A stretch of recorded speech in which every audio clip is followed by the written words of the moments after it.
Bismillahirrahmanirrahim. Assalamualaikum warahmatullahi wabarakatuh. Waalaikumsalam warahmatullahi wabarakatuh. Alhamdulillahirabbil alamin. Wassalatu wassalamu ala Muhammadin wa ala alihi washabbihi ajmain. Bapak Ibu jamaah umati yang dirahmati Allah Subhanahu wa taala. Alhamdulillah kita kembali berkumpul dalam acara kajian Ramadan Umati yang melalui online Zoom.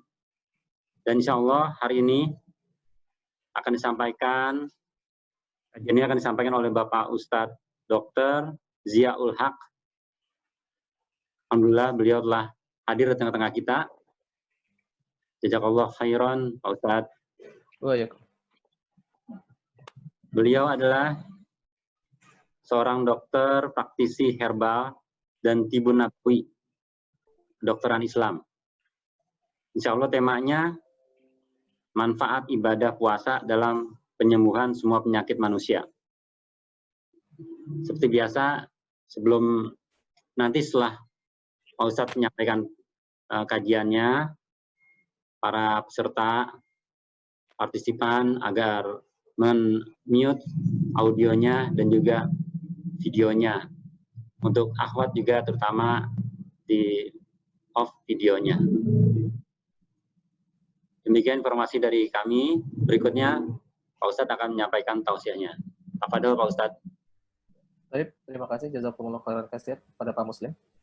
Saya akan screen share dari materi kajian kita pada siang hari ini, yaitu manfaat ibadah puasa dalam penyembuhan semua penyakit manusia. A'udzubillahi minasyaitonirrajim. Bismillahirrahmanirrahim. Assalamualaikum warahmatullahi wabarakatuh. Innal hamdalillah nahmaduhu wa nasta'inuhu wa nastaghfiruh wa na'udzubillahi min syururi anfusina wa min sayyiati a'malina may yahdihillahu fala mudilla lahu wa la hadiya lahu. Asyhadu an la ilaha illallah wahdahu la syarika lahu wa asyhadu anna Muhammadan abduhu wa rasuluhu la nabiyya ba'dah. Rabbi shrah li sadri wa yassir li amri wahlul 'uqdatam min lisani yafqahu qawli amma ba'du.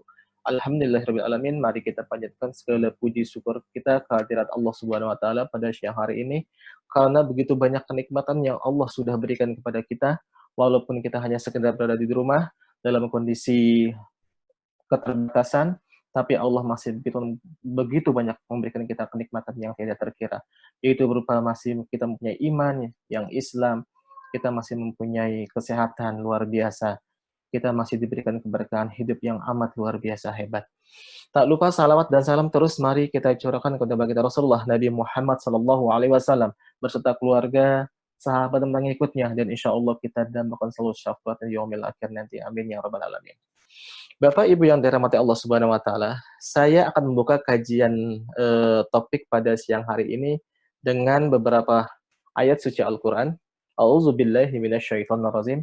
Inna fi khalqis samawati wal ard wa ikhtilafil laili wan nahar la ayatin li ulil albab allazina yazkuruna Allaha qiyaman wa qu'udan wa 'ala junubihim wa yatafakkaruna fi khalqis samawati wal ard rabbana ma khalaqta hadza batila subhanaka faqina azabannar. Surat Al-Imran ayat 190 sampai 191. Yang artinya sesungguhnya dalam penciptaan langit dan bumi dan silih bergantinya malam dan siang terdapat tanda-tanda bagi orang-orang yang berakal. Siapa orang-orang yang berakal? Yaitu orang-orang yang mengingat Allah sambil berdiri, atau duduk, atau dalam keadaan berbaring, dan mereka memikirkan tentang penciptaan langit dan bumi. Seraya berkata, ya Tuhan kami, tiadalah Engkau menciptakan ini dengan sia-sia. Maha suci Engkau, Maha pelihara kami dari siksa api neraka. Dalam kondisi apapun, apalagi yang terjadi dalam kondisi wabah COVID-19 yang terjadi di seluruh dunia hingga saat ini, merupakan sudah menjadi ketentuan akan Allah Subhanahu wa taala. Tinggal bagaimana kita bisa mengambil hikmahnya dengan cara yang baik dan tepat. Dan insya Allah bagi orang yang beriman dengan rasa sabar, dengan penuh rasa keikhlasan, insya Allah segala sesuatunya akan menjadi mudah. Karena Allah sudah menakarkan segala sesuatunya kepada diri kita dengan takaran yang tepat, tanpa bisa melemahkan diri kita masing-masing. A'udzubillahi minasyaitonirrajim. Ma asaba min musibatin fil ardi wala fi anfusikum illa fi kitabin min qabli an nabraha. Inna zalika 'alallahi yasir. Tiada sesuatu bencana pun yang menimpa di bumi, tidak pula pada diri sendiri, melainkan telah tertulis dalam kitab Lauhul Mahfuz sebelum kami menciptakannya. Sesungguhnya yang demikian itu adalah mudah bagi Allah Subhanahu wa taala. Kita tidak perlu merasa takut, bimbang ataupun resah karena kejadian hingga saat ini yang terjadi di dunia ini karena sudah Allah tuliskan dalam kitab Lauhul Mahfuz sebelum bumi manusia diciptakan. Karena itu amatlah mudah bagi Allah. Dan kita tinggal mengambil hikmahnya dengan cara yang tepat, maka insya Allah kita menjadi orang-orang yang Allah berikan ketetapan iman yang luar biasa. Wa asa an takrahu syai'an wa huwa khairul lakum, wa asa an tuhibbuna syai'an wa huwa syarrul lakum, wallahu ya'lamu wa antum la ta'lamun. Boleh jadi kamu membenci sesuatu, padahal ia amat baik bagimu. Dan boleh jadi pula kamu menyukai sesuatu, padahal ia amat buruk bagimu. Allah mengetahui sedang kamu tidak mengetahui. Al-Baqarah ayat 216. Mungkin kita anggap sesuatu ini adalah suatu bencana yang amat luar biasa hebat, yang menimbulkan efek yang amat membuat kita menderita. Tapi mungkin bagi Allah itu amatlah baik bagi kita. Jadi kita hanya terus berprasangka baik kepada Allah dan terus kita optimalkan ibadah kepada Allah. At-ta'unu syahadatu likulli muslim. Kematian karena wabah penyakit adalah surga bagi tiap-tiap muslim yang meninggal karenanya. Hadis riwayat Bukhari. Jadi kita nggak perlu takut. Bagi siapa saja yang mungkin terkena penyakit ini dan bisa saja mati atau meninggal dunia, bagi setiap muslim, maka surgalah jaminannya. Jadi kita nggak perlu takut dengan adanya jenazah yang mungkin akan dikuburkan.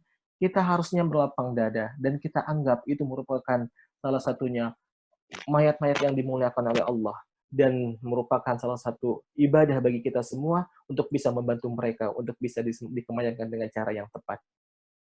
Para nabi dan rasul mereka adalah orang yang paling berat cobaannya. Rasulullah SAW mengatakan, hadis riwayat Ahmad, sesungguhnya manusia yang paling berat cobaannya adalah para nabi dan rasul. Kemudian yang setelahnya, dan yang setelahnya. Jadi dibandingkan dengan cobaan yang Allah berikan kepada nabi dan rasul, cobaan bagi kita semua adalah kecil menurut takaran Allah Subhanahu wa taala. Karena cobaan yang amat berat sudah dilimpahkan oleh para nabi dan rasul sebelum kita. Berbaik sangkalah kepadanya, insya Allah segala sesuatu akan menjadi mudah.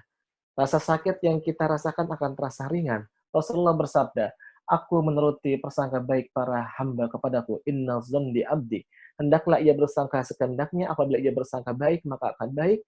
Apabila ia bersangka buruk, maka akan buruk pula. Hadis riwayat At-Tabrani. Mari kita terus mencoba berprasangka baik, bersifat husnuzan kepada Allah, sehingga pada saat halal ini terjadi, insya Allah akan ada jalan keluar dengan cara yang terbaik dan tepat. Dan insya Allah segala wabah penyakit yang ada di dunia ini akan Allah segera hilangkan di muka bumi. Dalam sebuah hadis Rasulullah SAW, dalam hadis riwayat Bukhari, la tudimut nazara ilal majzuz min. Jangan kamu terus-menerus melihat orang yang mengidap penyakit kusta.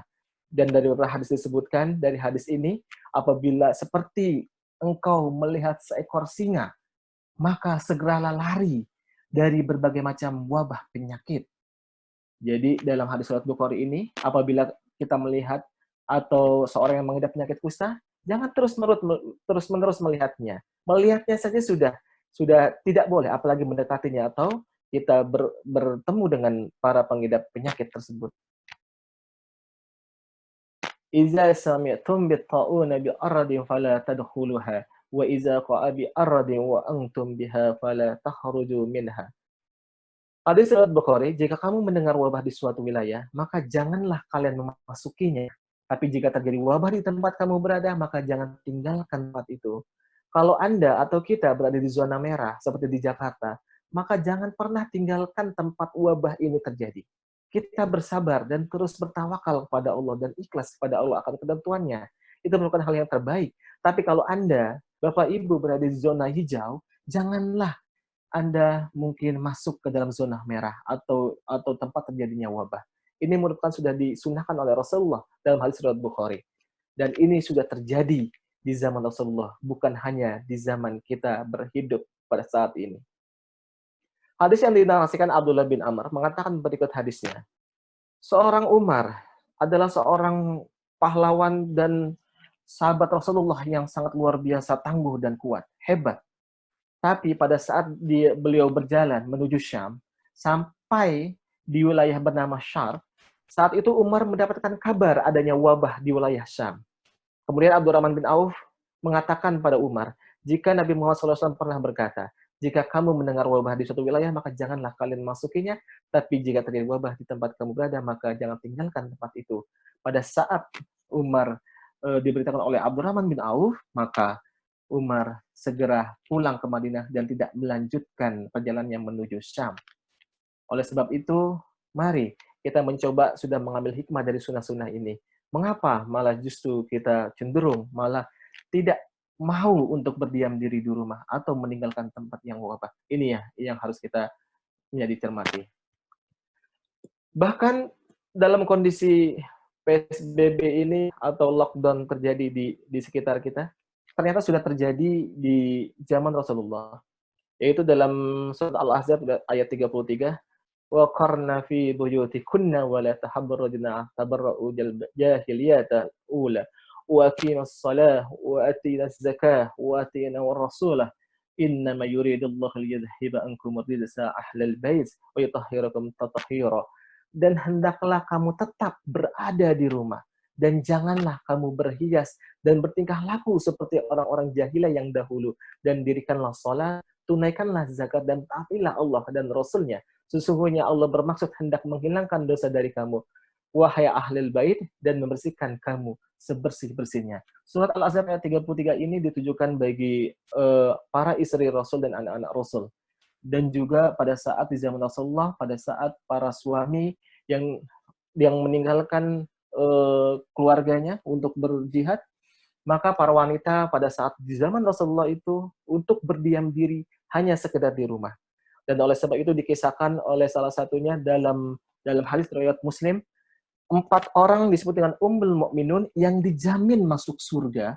4 wanita ini pertama yaitu Maryam binti Imran, yang kedua Fatimah binti Muhammad sallallahu alaihi wasallam, kemudian Khadijah, dan kemudian Aisyah. Kira-kira apakah kita tahu orang yang pertama kali masuk surga yang dijamin oleh Allah? Ternyata bukan dari golongan dari saudara ataupun sanak saudara dari Nabi Muhammad SAW, yaitu Maryam binti Imran. Karena begitu amat luar biasanya, dia mampu bisa menjaga izahnya, menjaga dirinya, menjaga keluarganya, menjaga harta keluarganya, menjaga anak-anaknya dengan tetap tinggal di rumah. Dan insya Allah itu merupakan yang terbaik bagi wanita-wanita yang soleh menurut surat Al-Ahzab ayat 33 ini. Laqad khalaqnal insana fi ahsani taqwim. Sesungguhnya kami telah menciptakan manusia dalam bentuk yang sebaik-baiknya. Sudah Allah ciptakan kesehatan bagi tubuh kita. Sudah Allah ciptakan imunitas bagi tubuh kita. Sudah Allah lapangkan diri kita dalam kondisi tidak adanya wabah. Maka sebaiknya kita melakukan ibadah dengan kondisi yang amat baik. Dengan kita berusaha sebaik-baiknya agar terus mendekatkan diri kepada Allah. Jangan sampai kemudian summaratna wa asfala safilin. Kemudian kami kembalikan dia ke tempat yang serendah-rendahnya, yaitu neraka jahanam. Allazina amanu wa amilus solihat falahum ajrun ghairu mamnun. Kecuali orang-orang yang beriman dan mengerjakan amal soleh, maka bagi mereka pahala yang tiada putus-putusnya. Dalam surat At-Tin ayat 4-6 ini menjelaskan, bagi kita dulu sebelum terjadinya wabah COVID-19 dalam kondisi sehat walafiat, ya, kita masih bisa pergi ke masjid, kemudian kita bisa masih itikaf di bulan Ramadan, kita masih bisa bercengkrama dengan teman-teman kita dalam satu majelis yang sangat indah. Tapi dalam kondisi terjadinya wabah, kita hanya sekedar berada di rumah, ibadah di rumah, sholat Jumat di rumah, digantikan dengan sholat zuhur, kemudian bersama-sama dengan anak-anak kita, istri-istri kita, atau suami-suami kita. Ternyata amalnya sama pada saat kita dalam kondisi tidak terjadi wabah atau kondisi sehat walafiat. Karena di sini dijelaskan, falahum ajrun ghairu mamnun. Maka bagi mereka pahala yang tiada putus-putusnya. Jadi, jangan pernah takut apabila kita meninggalkan masjid dan hanya sekedar berada di rumah dan hanya beribadah di rumah saja, karena amalnya sudah dicatat seperti kita dalam kondisi tidak adanya wabah COVID-19 dan pergi ke masjid. Jadi amalannya sama pada saat kita sholat berjamaah di rumah dengan amalan sholat berjamaah di masjid, maka amalannya serupa dan sama tanpa mengurangi amalan tersebut. Kira-kira di Al-Quran adakah kunci jawabannya dari semua hal ini? Yaitu dalam surat Al-A'raf ayat 96. Walau anna ahlal qura amanu wattaqaw la fatahna alaihim barakatan minas sama'i wal ard walakin kazzabu fa akhaznahum bima kanu yaksibun. Jika kalau sekiranya penduduk negeri ini beriman dan bertakwa kepada Allah, pastilah kami akan melimpahkan kepada mereka berkah dan langit dan bumi. Tapi mereka mendustakan ayat-ayat itu, kami siksa mereka disebabkan oleh perbuatannya.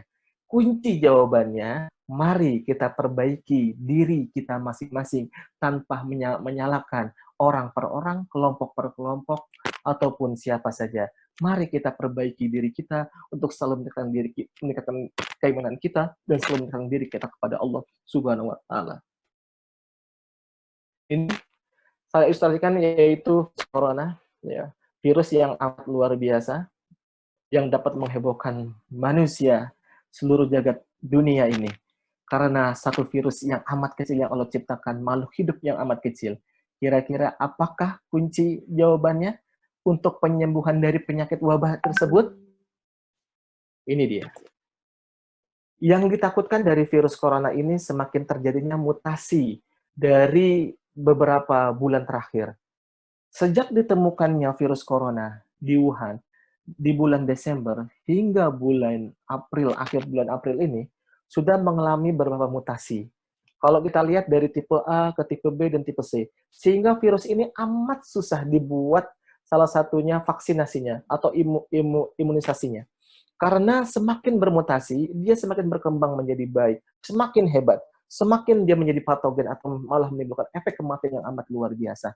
Dan ini yang paling ditakutkan oleh orang seluruh dunia. Karena strain dari masing-masing virus ini ternyata berbeda-beda. Ternyata contohnya di Eropa, ini amatlah sangat luar biasa hebat. Strainnya amatlah ganas, dia amatlah kuat dan sangat bersifat patogen. Dan kemudian di Amerika, strainnya tidak terlalu kuat. Dia hanya strainnya dari tipe B saja. Oleh sebab itu, maka ahli imunologi yang ingin membuat vaksinasi amatlah sulit hingga saat ini. Karena terjadi perubahan dari mutasi dari virus tersebut.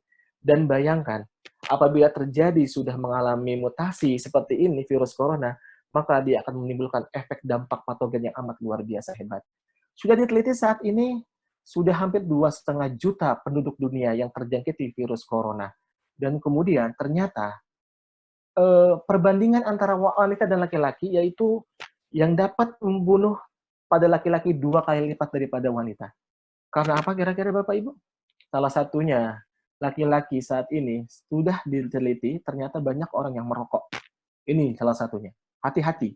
Karena pada saat ditemukannya peneliti dari Swiss menemukan ternyata virus corona ini bukan saja mengenai pada bagian paru-paru, tapi juga bisa mengenai endotel atau aliran pembuluh darah pada manusia. Maka yang menimbulkan efek kerentanan pada endotelium sering terjadi bagi seorang yang perokok. Bagi siapa saja di sini yang mungkin masih merokok, maka tinggalkanlah rokok. Yang kedua, kenapa wanita? Kok bisa? Perbandingannya 2:1. Ya, wanita ternyata lebih sangat bisa terhindar dari virus corona ini. Salah satunya diteliti adanya gen X yang terdapat pada wanita. Karena wanita itu gennya adalah XX dan laki-laki adalah gennya adalah XY. Dan kemudian ternyata penelitian yang terakhir ditemukan adanya estrogen. Karena tingginya hormon estrogen pada wanita dapat melindungi dari virus corona ini. Ini amat luar biasa menjadi perbincangan bagi dunia kesehatan kita saat ini. Oleh sebab itu, mari kita coba terus bagaimana cara yang terbaik memanfaatkan, mengkondisikannya, yaitu dengan kita menjalankan sunnah Nabi Muhammad SAW. Karena itu adalah yang terbaik yang dapat kita optimalkan untuk bisa terhindar dari penyakit ini. Sunnah apa yang terbaik saat ini? Yaitu dengan ibadah berpuasa. Puasa menyehatkan tubuh manusia. Hadis Ibnu Sunni dan Abu Nuaim. Summu tasihu, berpuasalah niscaya engkau sehat. Hadis riwayat Tabrani, berperanglah niscaya kamu mendapat keuntungan atau ghanimah. Berpuasalah niscaya engkau sehat. Berpergilah niscaya kamu mendapat kekayaan. Puasa memang memberikan rasa lapar dan haus yang berakibat melemahkan tubuh manusia.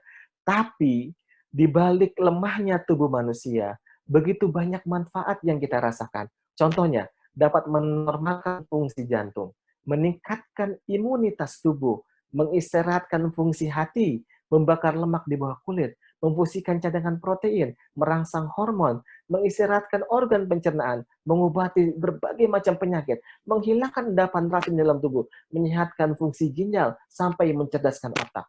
Luar biasa manfaat daripada puasa. Kita lihat, seorang dokter pada zaman Rasulullah bernama Haris bin Haldan mengatakan, lambung adalah rumah penyakit dan puasa adalah pangkal segala obat. Orang Islam hidup bukan untuk makan dan juga makan bukan untuk hidup, melainkan hidup dan makan semata-mata untuk pengabdian terhadap Allah Subhanahu wa taala. Seorang tabib yang diutus oleh Raja Mesir kepada Rasulullah sebagai ungkapan solidaritas sosial, namun penduduk Madinah tidak ada seorang pun yang berobat. Dan akhirnya pulang dan bertanya kepada Rasulullah, apa rahasianya? Jadi tabib ini pada saat tabib ini bekerja selama 2 tahun di Madinah, kemudian dia pulang ke Madinah dan ditanya oleh Raja Mesir, wahai tabib, kenapa Anda pulang? Tabib itu bilang, selama saya bekerja menjadi seorang dokter atau tabib di Madinah, ternyata tidak ada satupun orang yang sakit di Madinah. Ternyata rahasianya disebutkan dalam hadis riwayat Abu Daud, kami kaum yang tidak makan sehingga merasa lapar, dan bila makan kami tidak sampai kenyang. Hadis riwayat Tabrani, lambung bermasalah maka semua organ akan bermasalah. Akibat dari penyakit lambung saja, maka begitu banyak masalah yang timbul akibat dari penyakit ini. Entah itu gangguan-gangguan pada fungsi tubuh ataupun yang lainnya. Hati-hati, maka apabila kita tidak menjaga fungsi lambung dengan tepat, dan cara mengkondisikannya dengan baik dan menyehatkannya, akan mengalami gangguan organ begitu banyak.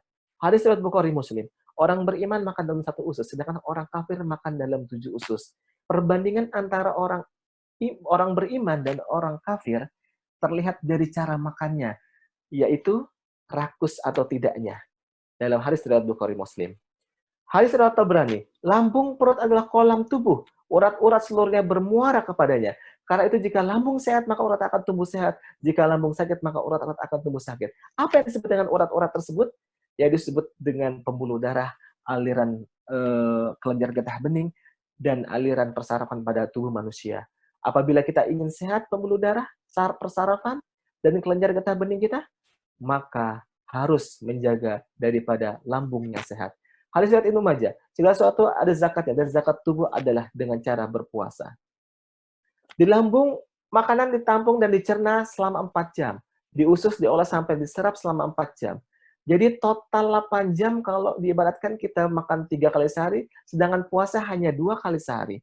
Contoh, kalau kita tidak dalam kondisi berpuasa, jam 7 pagi kita sudah sarapan, jam 9 kita sudah coffee break, jam 12 atau jam 1 siang kita sudah makan siang, jam 3 kita atau jam 4 kita sudah coffee break lagi. Kemudian kita pulang dari kantor, mungkin kita makan malam lagi. Kapan lambung kita beristirahat? Maka pada saat kondisi berpuasa seperti ini, maka ini amatlah menyehatkan bagi tubuh kita. Karena 14-16 jam tubuh kita beristirahat. Maka organ yang paling bergembira pada saat kita kondisi berpuasa adalah organ pencernaan. Bayangkan, begitu panjangnya proses makanan pada saat kita mengkonsumsi makanan. Dari mulut, masuk ke dalam kerongkongan, masuk ke dalam lambung, masuk ke dalam 2 dendum, masuk ke dalam usus yang panjangnya 12 jari, masuk ke dalam usus besar. Ini amatlah panjang proses makan kita. Jadi, dari kita makan terakhir sampai kita makan berikutnya, harus terpenuhi 8 jam. Luar biasa. Itulah yang menyehatkan bagi tubuh kita. Maka, pada saat kita berpuasa, maka lambung kita menjadi lebih sehat. Organ pankreas. Pernahkah Anda mengetahui, Bapak Ibu sekalian, ternyata organ pankreas ini adalah organ yang Allah ciptakan dengan 2 fungsi yang saling berlawanan.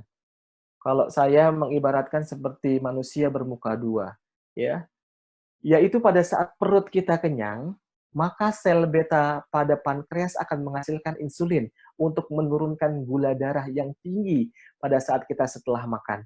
Kemudian pada saat perut kita yang lapar, dalam kondisi gula darah turun, ya, maka sel alfa pada pankreas akan menghasilkan satu hormon penting yang disebut dengan glukagon untuk mengambil cadangan gula di hati manusia.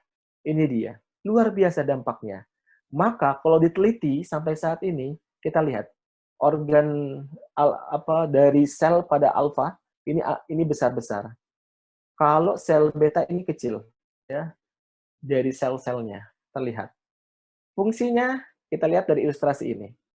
Pada saat penurunan gula darah di bawah nilai normal, pada saat kita sedang lapar atau berpuasa, maka gula darah kurang dari 5 milimol per liter, kemudian akan terjadi feedback positif menghasilkan sel alfa menghasilkan glukagon untuk dapat meningkatkan kadar gula darah kita meningkat menjadi 5 milimol per liter.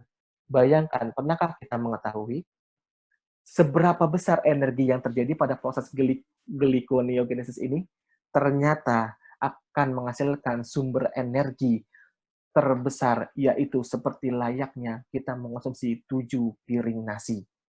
Kalau kita mungkin dalam kondisi makan, satu piring saja kita sudah amat kenyang, luar biasa. Tapi energi yang dihasilkan untuk mengambil cadangan glukosa di hati kita, itu seperti energi yang teradopsi seperti kita mengonsumsi 7 piring nasi. Bayangkan, pernahkah kita mengetahui dari sejarah Nabi Muhammad SAW, ternyata Rasulullah pada saat menerima wahyu pertama kali untuk melakukan ibadah puasa, diwajibkan puasa di bulan Ramadan, yaitu pada tanggal atau tahun 2 Hijriah. Bertepatan juga dengan perang besar di tahun 2 Hijriah, yaitu Perang Badar. Luar biasa. Pada saat di bulan Ramadan, Rasulullah melakukan Perang Badar. Pernahkah kita tahu? Luar biasa hebat. Perbandingannya 3:1. Rasulullah mempunyai pasukan hanya 333 orang. Kaum musyrikin pada saat itu mempunyai pasukan 999 orang. Tapi dapat kalah dengan menggunakan hanya pasukan 333 orang. Kira-kira apakah yang terjadi pada saat itu? Karena Rasulullah dan para sahabat sering melakukan ibadah puasa tersebut, maka fungsi energi yang dihasilkan oleh proses gluconeogenesis ini akan meningkatkan energi yang luar biasa. Maka manfaatkanlah energi ini. Jangan pernah kita melupakannya. Pada saat mungkin kita tidak kondisi berpuasa di lain hal di bulan Ramadan, mungkin cadangan energi ini tidak pernah kita manfaatkan. Bayangkan, kalau di hati kita sebagai cadangan glukosa, sebagai gudangnya di sana, tidak pernah dimanfaatkan, apa yang terjadi? Kita mempunyai sebuah gudang ibaratnya, berisi bahan pokok, makanan-makanan pokok. Tidak pernah kita manfaatkan, maka akan menimbulkan terjadi kerusakan pada sumber makanan tersebut. Akhirnya menimbulkan racun dan menjadi penyakit bagi tubuh manusia. Maka pada saat kita berpuasa dalam kondisi perut yang lapar, cadangan itu dimanfaatkan, dan pada saat kita berbuka nanti, akan teradopsi gula darah dan dimasukkan lagi ke dalam hati.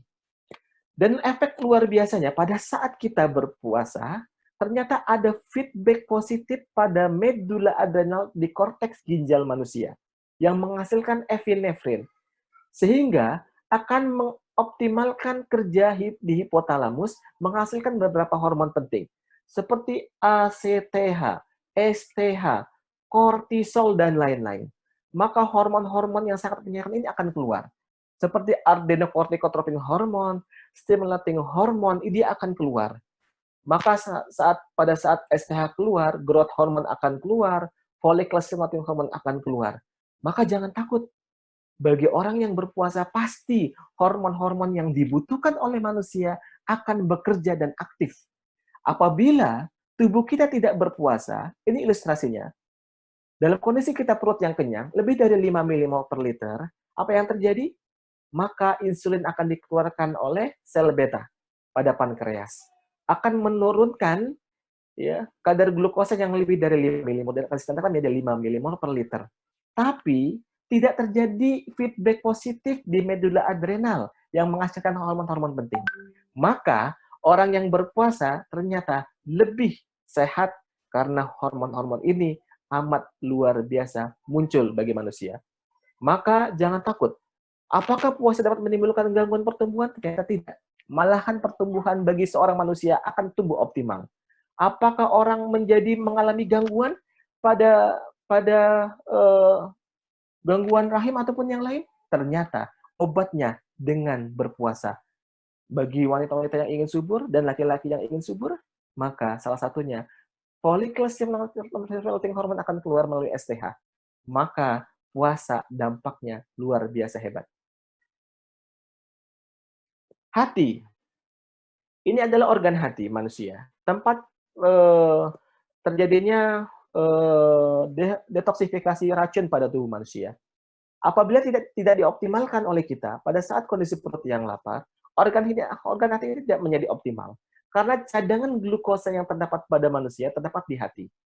Kurang lebih tadi, dari proses glikogenesis, maka seluruh cadangan terbaik manusia, sumber energinya, terdapat pada hati.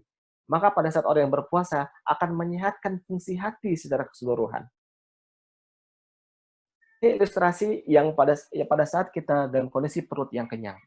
Pada saat kita setelah makan, apa yang terjadi? Peningkatan glukosa. Dibantu dengan oksigen, pada kromosom akan menghasilkan sumber energi bagi tubuh manusia. Apa yang terjadi pada saat munculnya energi? Ternyata terjadinya panas tubuh yang meningkat. Pada saat panas tubuh yang meningkat akan menghasilkan radikal bebas menumpuk pada tubuh manusia. Pada saat radikal bebas muncul pada tubuh manusia, maka imunitas tubuh kita akan menurun secara drastis. Maka kalau dilihat dari ilustrasi ini, pada saat orang banyak makan, muncul energi, dan kemudian radikal bebas menumpuk, maka penyakit-penyakit akan muncul pada diri manusia. Dan imunitas tubuh manusia akan mengalami penurunan. Penelitian Jurnal Science volume 325 Juli 2009. Penelitian terhadap 76 kera jenis Rhesus macula. Dilakukan penelitian kurang lebih sampai 20 tahun. Luar biasa panjang. Dari tahun 89 sampai 2009. Dengan umur rata-rata kera 27 tahun. Jadi 76 kera ini dibagi dua kelompok. Kelompok pertama diberi makan puas pagi, siang, sore, dan malam. Jadi dia tidak ada kata lapar, terus makan. Kemudian kelompok yang kedua dibatasi kalorinya 30%. Ini luar biasa. Seperti kita dalam kondisi berpuasa. Ternyata hasilnya selama 20 tahun menunjukkan kelompok pertama yang diberi makan puas kera tersebut ternyata mati 37% akibat berbagai macam penyakit. Seperti diabetes, penyakit jantung, penyakit kanker, pengecilan otak, sehingga menimbulkan efek pikun ataupun efek senilis pada otak manusia. Tapi kelompok kedua yang dibatasi kalorinya selama 20 tahun, selama kalori sebanyak 30%, ternyata mati hanya 13%, dan kematiannya bukan ditimbulkan oleh berbagai macam penyakit seperti diabetes, penyakit jantung, penyakit kanker, dan atrofik otak. Ini kita lihat gambarannya, kelompok pertama, kera yang selama 20 tahun diberi makan puas, dia terlihat agak lesu, bulu-bulunya menghilang, ya, penyakit banyak, ya, dia entah itu diabetes ataupun yang lain. Tapi kera yang dibatasi kalorinya selama 30 tahun sebanyak 30%, dia masih terlihat garang, masih terlihat lebih muda, masih begitu banyak bulunya, ya. Dan ini terlihat dari penelitian ini jelaslah bagaimana kita dapat meningkatkan imunitas, menjaga penyakit, dan menimbulkan efek agar kita tidak mengalami penuaan secara dini, ternyata dengan membatasi dari makan kita dengan perbanyak berpuasa atau mengurangi kalori makan kita sebanyak 30%. Baik, terakhir, tips penting dalam berpuasa. Hadis riwayat Abu Daud dan Tirmizi. Jika kamu berbuka, berbukalah dengan kurma. Jika tidak ada, berbukalah dengan air, karena air itu suci. Surat An-Nahl 69. Yahruju min butunil harun tahlifun alwanu fi wasifa ulinnas. Dari perut lebah itu keluar minuman madu yang bermacam-macam warnanya. Di dalamnya terdapat obat yang menyembuhkan bagi manusia. Saat ini amat luar biasa. Bagi kita mungkin yang manis itu dianggap adalah yang instan, seperti gula pasir ataupun sirup. Maka coba kita gantikan dengan madu. Karena madu itu amatlah bermanfaat untuk menyehatkan bagi tubuh manusia. Dan oleh sebab itu, maka madu itu adalah obatnya Allah yang diturunkan bagi manusia. Maka pada saat kita berbuka, sebaiknya konsumsi madu dan perbanyak mengkonsumsi kurma. Itu dia. Yang ketiga, niat dan ikhlas dalam menjalankannya. Apabila kita tidak niat dan ikhlas dalam menjalankan ibadah puasa ini, tubuh kita akan menjadi lemah. Efek-efek positif yang ditimbulkan dari fungsi-fungsi tersebut tidak akan terjadi. Malahan lebih banyak efek negatifnya bagi tubuh kita. Maka niat dan ikhlas dalam menjalankan ibadah puasa ini adalah mutlak harus kita lakukan. Kalau tidak ada niat dan ikhlas, maka ibadah puasa akan terasa menjadi lebih berat. Dan fungsi-fungsi yang positif yang dimunculkan dari efek puasa itu tidak optimal akan bekerja. Ini dia. Dan yang keempat, manfaatkan waktu sahur seoptimal mungkin. Kalau bisa, kita selalu konsumsi makan sahur. Karena di waktu sahur begitu banyak manfaat selain kita menjaga lambung kita agar tidak terlalu kosong, dan kemudian ternyata ada keberkahan di balik waktu sahur yang kita jalankan. Mulailah berbuka dengan yang menghasilkan energi instan, yaitu yang manis seperti kurma dan madu. Beri kesempatan kepada lambung untuk menyelesaikan proses pencernaan. Oleh karena itu, jangan makan berlebihan saat berbuka. Sebaiknya konsumsi makanan yang kecil seperti kurma, madu, atau kue-kue kecil. Kemudian makan besarnya itu setelah kita melakukan ibadah-ibadah pada malam hari. Seperti sholat maghrib, sholat isya, dilanjutkan dengan sholat tarawih. Ini dia. Kemudian hindari makanan yang dingin, asam, pedas, dan bersantan. Karena dapat merangsang asam lambung keluar lebih banyak. Hati-hati. Karena kesukaan masyarakat kita, sukanya itu makan gorengan dengan cabai rawit. Contohnya.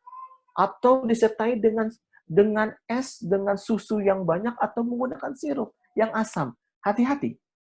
Menimbulkan efek gangguan peningkatan asam lambung jauh lebih meningkat. Dan makanan yang bersantan, itu juga bisa menimbulkan efek perangsangan asam lambung akan keluar begitu banyak. Pada saat perut yang kosong, yang tinggi akan asam, malah kita berikan asam. Maka puasa yang kita lakukan menimbulkan efek negatif nantinya pada saat kita mengkonsumsi makanan yang salah pada saat berbuka.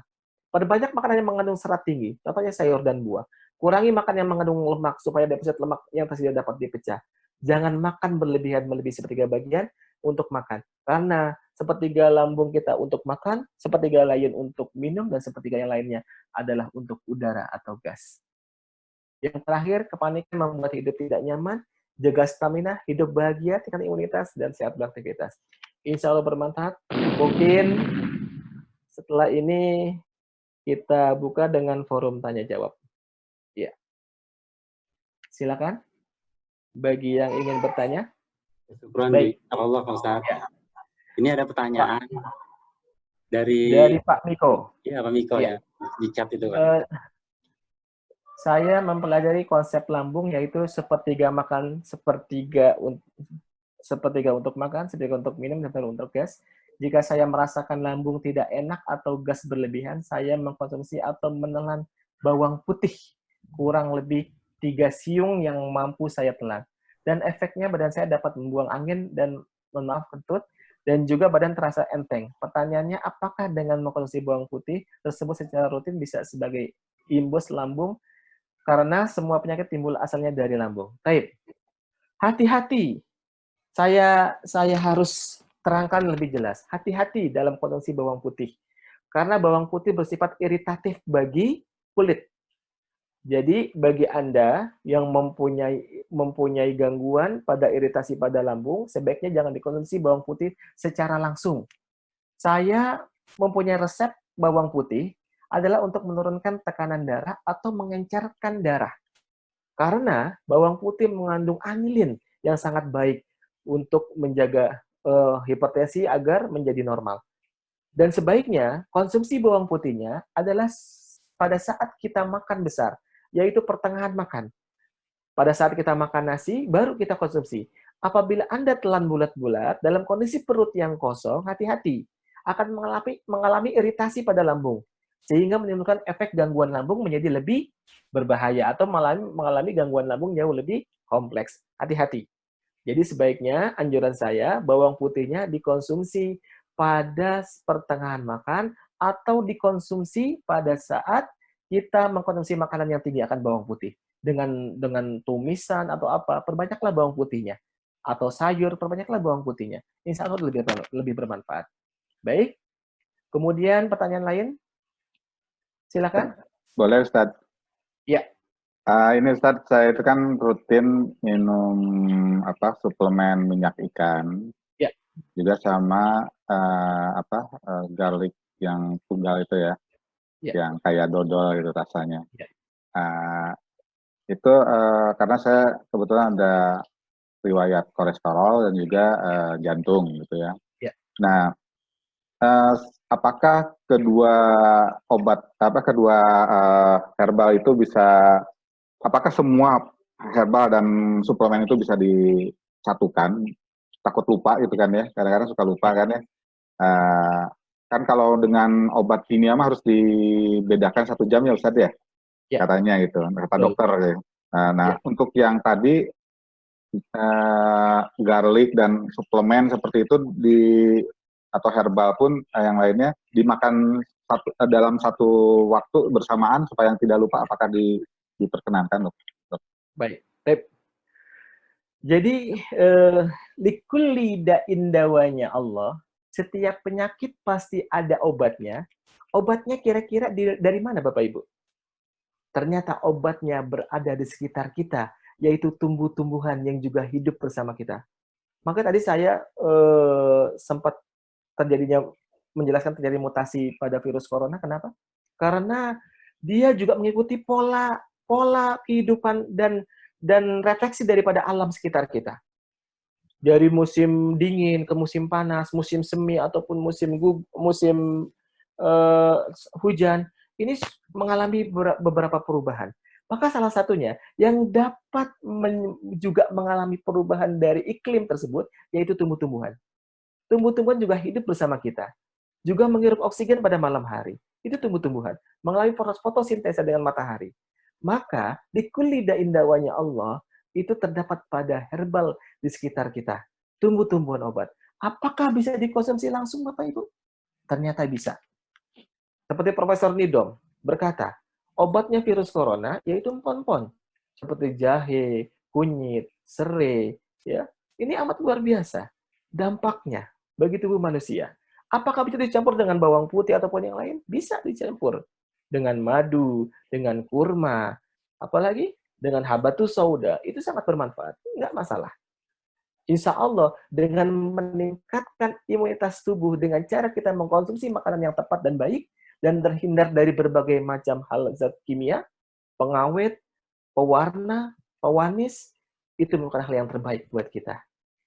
Itu yang terbaik, Pak. Insya Allah.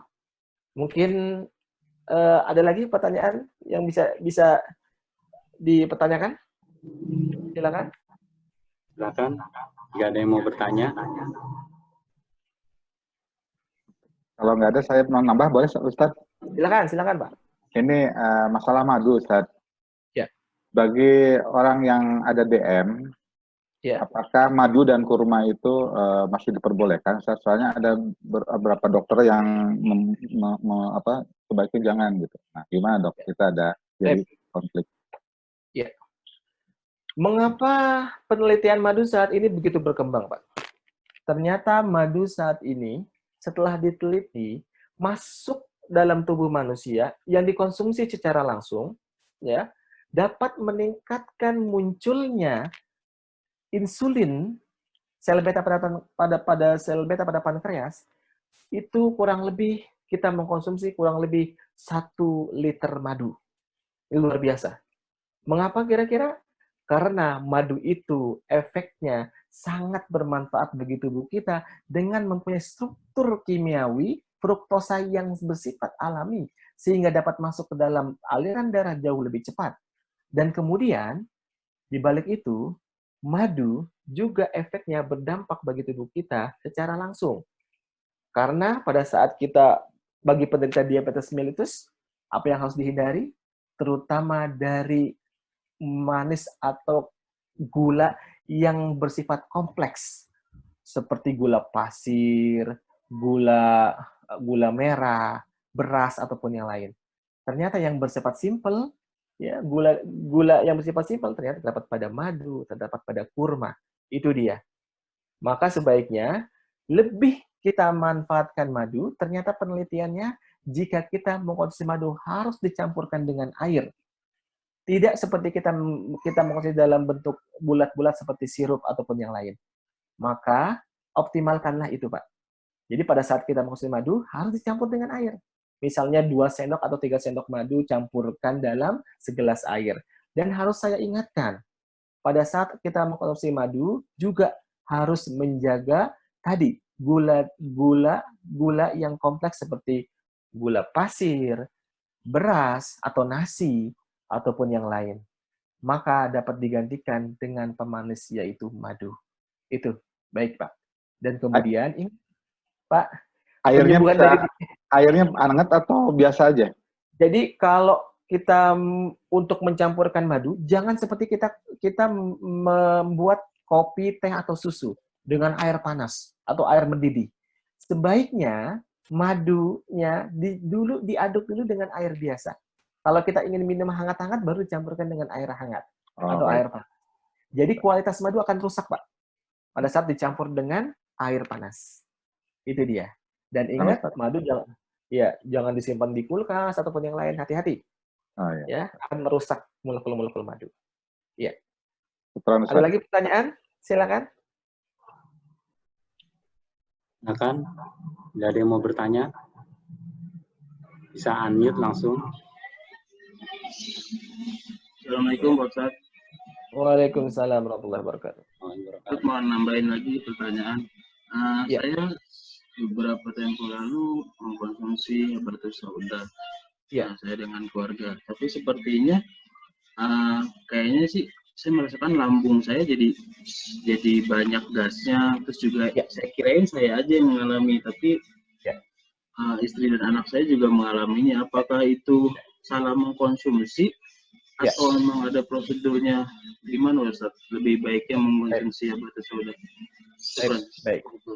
Habatus sauda sifatnya adalah panas. Apabila kita konsumsi, maka akan terjadi peningkatan asam lambung yang meningkat. Maka konsumsi habatus sauda sebaiknya setelah kita makan besar. Jangan dalam keadaan perut yang kosong. Dan kemudian, pada saat kita mengkonsumsi habatus sauda, harus kita ketahui apakah dosisnya tepat atau tidak. Maka saya selalu bilang, kalau kita dalam kondisi orang dewasa, sebaiknya konsumsi yang habatus sauda yang bersifat ekstra atau ekstraksi. Kalau kita untuk pemberian pada anak-anak, berikanlah dalam bentuk yang minyak ataupun dalam bentuk yang sudah dicampur dengan madu atau minyak zaitun. Dan kemudian apakah yang terbaik dari semua itu? Dari minyak, dari bentuk serbuk, dari bentuk biji ataupun dari bentuk ekstrak, ternyata hasil ekstraksi yang lebih terbaik. Tapi untuk cara kerjanya yang paling simpel dan tepat, yang paling cepat penyerapannya, itu dalam bentuk minyak. Dan habatus sauda bukan hanya untuk dikonsumsi, ternyata untuk penyembuhan luka juga bermanfaat. Habatus sauda dalam bentuk minyak. Itu dia. Maka sebaiknya untuk mengurangi efek panas pada lambung, dikonsumsi setelah makan besar. Baik? Ustaz. Ya. Kalau untuk sariawan bagus juga ya, habatus sauda. Habatus sauda. Saya lebih menganjurkan madu. Oleskanlah dengan madu. Jangan habatus sauda. Itu. Karena madu bersifat soft dan bersifat dia mengandung peroksigen, dapat membunuh kuman. Itu dia. Pada saat dioleskan dengan madu, insya Allah percepatan penyembuhan sariawan jauh lebih cepat. Dan beberapa vitamin penting juga teradopsi. Tinggi akan vitamin C, vitamin B kompleks, dan mineral-mineral penting yang kita butuhkan pada manusia, terdapat pada madu. Iya. Ustaz, Ya. nanya lagi ya. Untuk sahur sebaiknya gimana adabnya nih Pak Ustaz untuk supaya sahur yang sehat. Dan kedua, mengenai bekam, apakah waktu puasa boleh bekam atau malamnya saja? Terima kasih. Ya. Jadi waktu yang tepat dalam kita bersahur yaitu memperlambat sahur sampai menjelang waktu imsak. Dan waktu imsak itu menurut Rasulullah dalam hadisnya disebutkan pada saat kita membaca 50 ayat Al-Quran. Itu dia. Maka sunnahnya itu kita memperlambat sahur. Di kisaran jam 4 menjelang waktu imsak itu lebih penting. Dibandingkan kita sahur di jam 2, jam 3 yang masih panjang waktu kita untuk makan.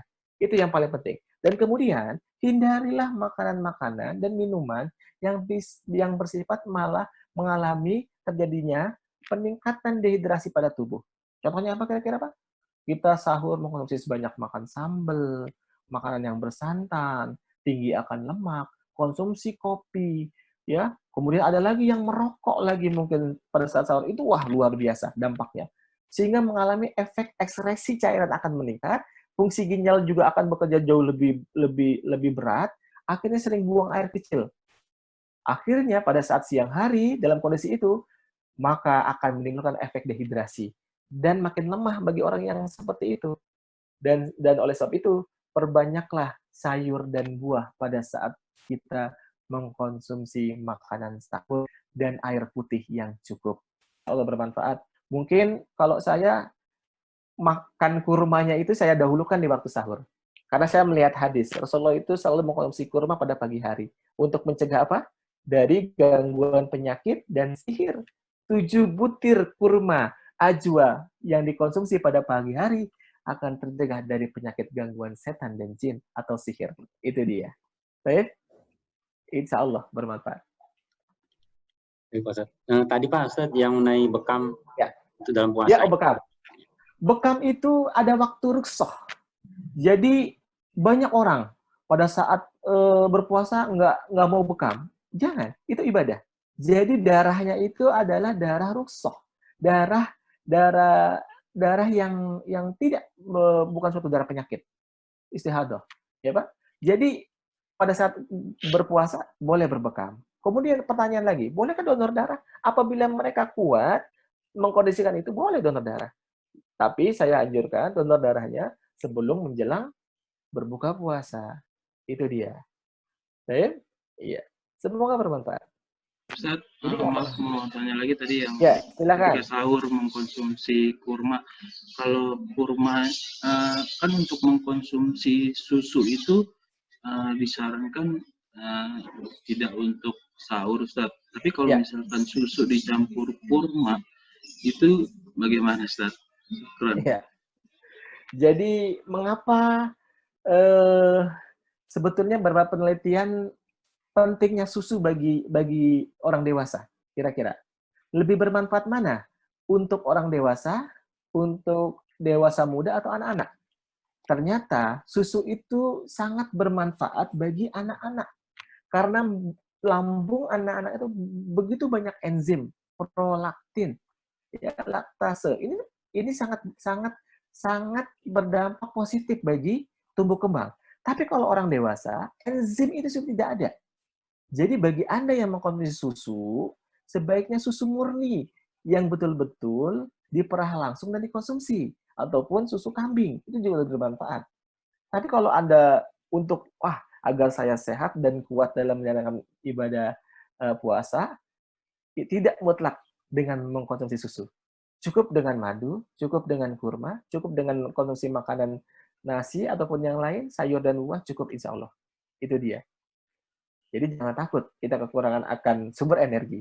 Tidak melulu dari susu. Dan bahkan seorang profesor gastrointestinal yang bernama Profesor Shinya menyebutkan, bagi orang-orang yang mengkonsumsi susu akan mengalami berbagai macam gangguan. Bukan hanya lambungnya yang bermasalah, karena susu itu bersifat asam. Tapi gangguan osteoporosis. Karena pada saat lambung yang tidak mempunyai enzim yang membantu proses pencernaan susu, maka akan diambil sumber kalsiumnya yang terdapat pada tulang belulang. Maka bukannya susu akan memperbaiki tulang belulang, malah menimbulkan efek terjadinya osteoporosis. Itu penelitian menurut Profesor Shinya. Ya. Kalau Anda ingin coba baca bukunya A Miracle of Enzyme yang dikarang oleh Profesor Shinya. Banyak dijual bebas di toko buku. Ya. Silakan. Ada lagi pertanyaan?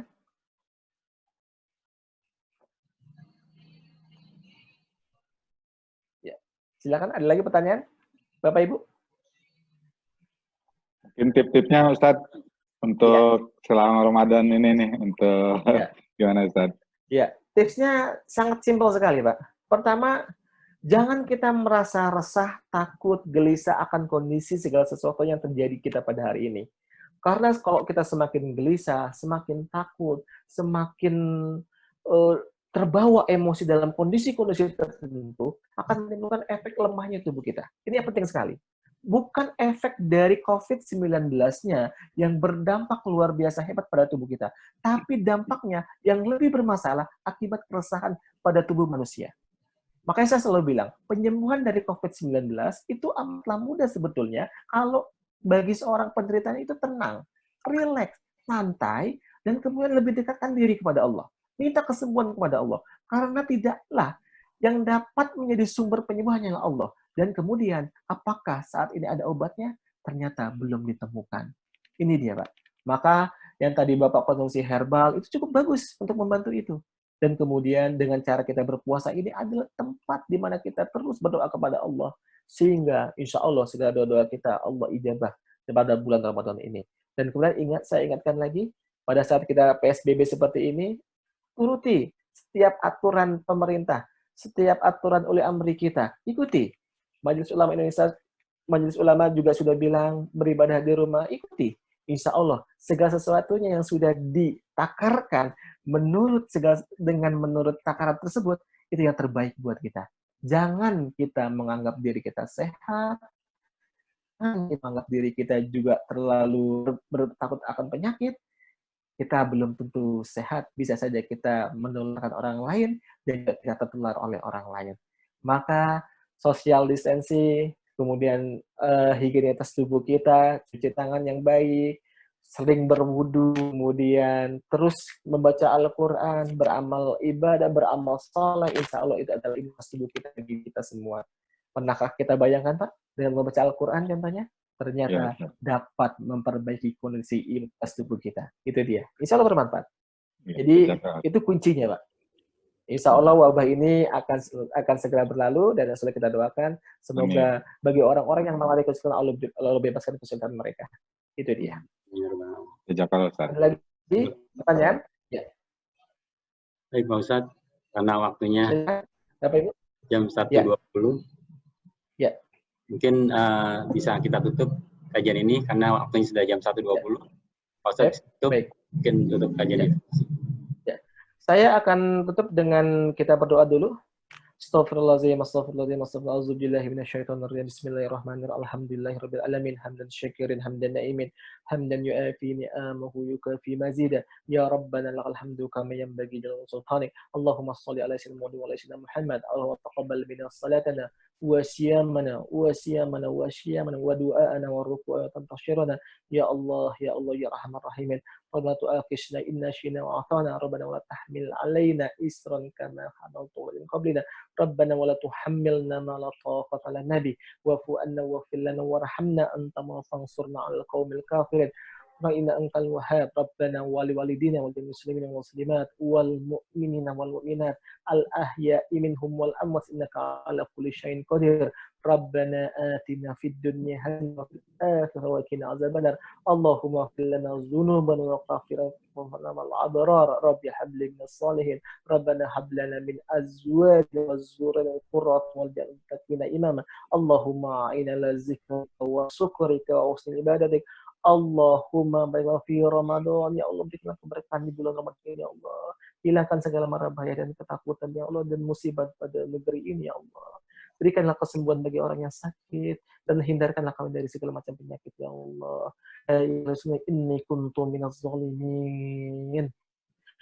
Subhanallah izzati amma yasifun wa salamun dengan dokter dari sallallahu alaihi wasallam asyhadu alla ilaha illa anta astaghfiruka wa atubu ilaik. Wassalamualaikum warahmatullahi wabarakatuh. Waalaikumsalam warahmatullahi wabarakatuh. Jazakallah Ustaz. Allah Ustaz. Ya Bapak, afwan, semoga bermanfaat. Amin. Ya. Sampai ketemu lagi di lain waktu ya Bapak, Ibu. Ya, Ustaz. Ya, Assalamualaikum. Waalaikumsalam warahmatullahi. Demikian kajiannya. Insya Allah nanti hari Senin ada lagi dari Umati untuk Jumat, Sabtu, Minggu libur dulu. Dan bila ada yang mau berpartisipasi untuk memberikan infak Dan sedekah atau donasinya untuk pengajian Umati ini bisa transfer ke rekening Umati, yaitu ke Bank Muamalat 301019761 atas nama Insinyur Aib Saiful Bahri yang ada di screen di layar ini, dan konfirmasi ke nomor telepon yang ada di screen itu. Ya, demikian pengajian Umati. Insya Allah bertemu lagi nanti hari Senin. Kita tutup dengan doa kafaratul majelis. Subhanaka Allahumma rabbana wa bihamdik, asyhadu an la ilaha illa anta, astaghfiruka wa atubu ilaik. Assalamualaikum warahmatullahi wabarakatuh. Waalaikumsalam warahmatullahi wabarakatuh. warahmatullahi wabarakatuh.